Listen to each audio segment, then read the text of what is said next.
تحس إنك تايه على حد يسمعك من غير ما تحكي، بس تفتكروا في حد دايما قريب أقرب من كل اللي حواليكم.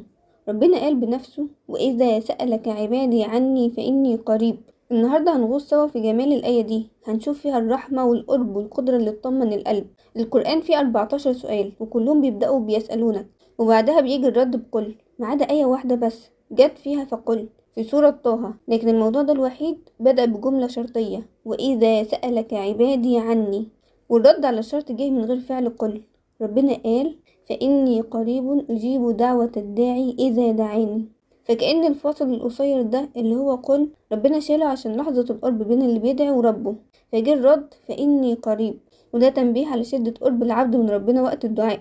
تأملوا في كلمة عبادي، شوف قد ايه فيها رأفة ورحمة من ربنا لما نسبهم لنفسه العليا سبحانه وبحمده، كأنه بيقول: دول بتوعي، دول انا اللي شايفهم وسامعهم. ففين اللي بيدعي وفين اللي بيخبطوا على ابواب فضله؟ فاني قريب فيها اثبات لقرب ربنا من عباده جل وعلا، وقربه ده مش لاي حد، ده قرب خاص باللي بيعبده ويدعيه. وهو والله من اعظم الحاجات اللي تخلي المؤمن ينشط في دعائه لما يعرف انه مش بيكلم حد بعيد، ده بيكلم حد قريب جدا. في قول أجيب فيها دليل على قدرة ربنا وكمال سمعه سبحانه، وده شيء محدش يقدر عليه غيره هو بس. مفيش حد في الدنيا مهما كان يقدر يسمع كل الناس، لكن ربنا سبحانه بيعمل كده وبيسمعك حتى لو دعيت بصمت. أي ملك من ملوك الدنيا ولله المثل الأعلى مهما كان عنده قوة وسلطان مش ممكن يقدر ينفذ كل الناس اللي تطلبه منه، لأنه في الآخر مخلوق عاجز ما يقدرش يمنع عن نفسه المرض ولا الموت، فما بالك بغيره.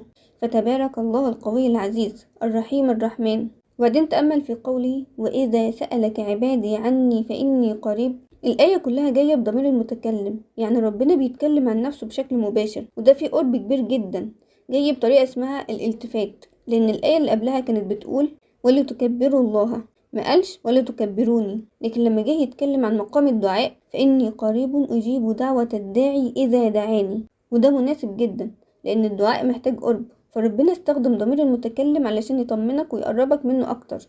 وكمان ما قالش إني مجيب، ولا قال فإنه أجيب دعوة الداعي لأنه قريب، لكن قال فإني قريب أجيب دعوة الداعي إذا دعاني.